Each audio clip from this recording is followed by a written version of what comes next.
I made this on my cell phone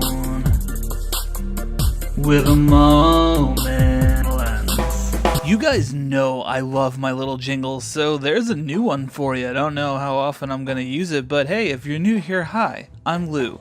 But we only have 3 minutes here, so I gotta skip the formalities. Today we're gonna chat about lighting. I get a ton of comments from people saying, oh, should I buy this camera or this camera? But a lot of times they overlook the importance of lighting. Let's look at 5 things you can do with just a single light. Are ready to get lit?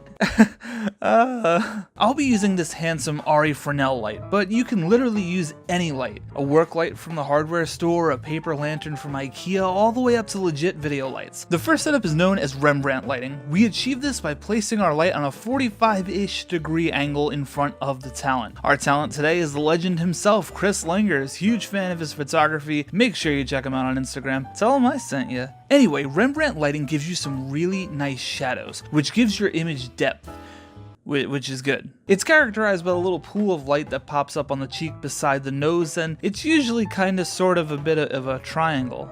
I guess that's why it's good.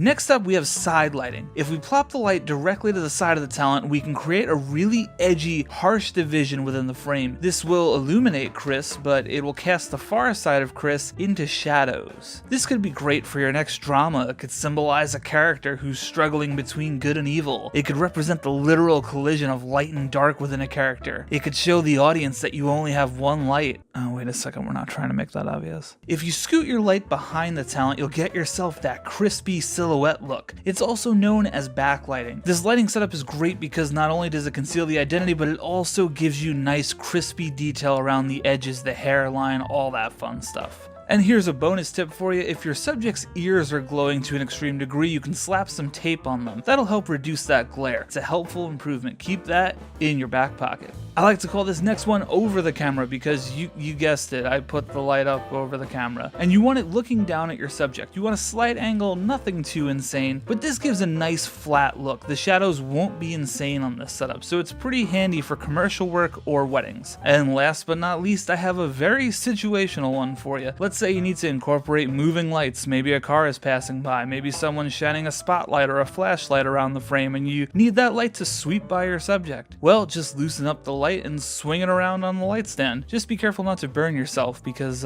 most lights tend to get hot, except for LEDs. Well, anyway, now you have a few cool ways to light things up with just one light. And remember, any light is better than no light. So mess around with it, get creative. Go forth and be lit.